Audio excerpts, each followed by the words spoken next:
Hello, ഇപ്പോൾ ഭയങ്കര trending ആയി നിൽക്കുന്ന ഒരു സംഭവമാണല്ലോ പ്രേമലൂർ മമിതയുടെ ഹെയർ സ്റ്റൈൽ. അപ്പോൾ ഞാനൊന്ന് കട്ട് ചെയ്ത് നോക്കിയാലോ എന്ന് വിചാരിച്ചു. അങ്ങനെ നമ്മൾ ഹെയർ സെഷനൊക്കെ എടുത്തു. നമ്മുടെ മമിത ബൈജുവിൻ്റെ ഈ ഒരു വോളിയത്തിനേക്കാളും കുറച്ചും കൂടെ കൂടുതൽ വോളിയം എടുത്തിട്ടാണ് ഞാൻ ചെയ്യുന്നത്. അതായത് ഈ ഒരു സ്റ്റൈൽ വരും കേട്ടോ. പക്ഷേ ഹെയർ കട്ട് ചെയ്തതിന് ശേഷമാണ് ഞാൻ വേദനിക്കുന്ന സത്യം മനസ്സിലാക്കിയത്. വീഡിയോ റെക്കോർഡ് ആയിട്ടില്ല.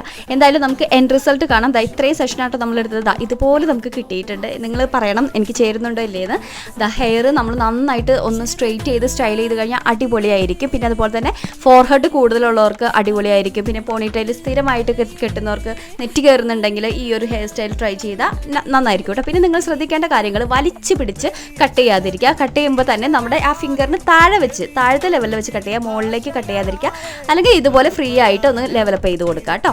പിന്നെ കേളി ഹെയർ ഉള്ളവർ ഈ ഒരു സാഹസികതയ്ക്ക് ഒരുങ്ങാതിരിക്കുക എന്ന് പറയാനാണ് എനിക്കിഷ്ടം. സ്ട്രെയിറ്റ് ചെയ്തിട്ട് ചെയ്യുകയാണെങ്കിൽ ഓക്കെ കേട്ടോ. അല്ലെങ്കിൽ നിങ്ങളുടെ മുടി ചുരുണ്ട് കയറാനുള്ള സാധ്യത വളരെയധികം കൂടുതലാണ്. അപ്പോൾ നിങ്ങൾക്ക് ഇഷ്ടപ്പെട്ടു എന്ന് വിചാരിക്കുന്നു. ബൈ.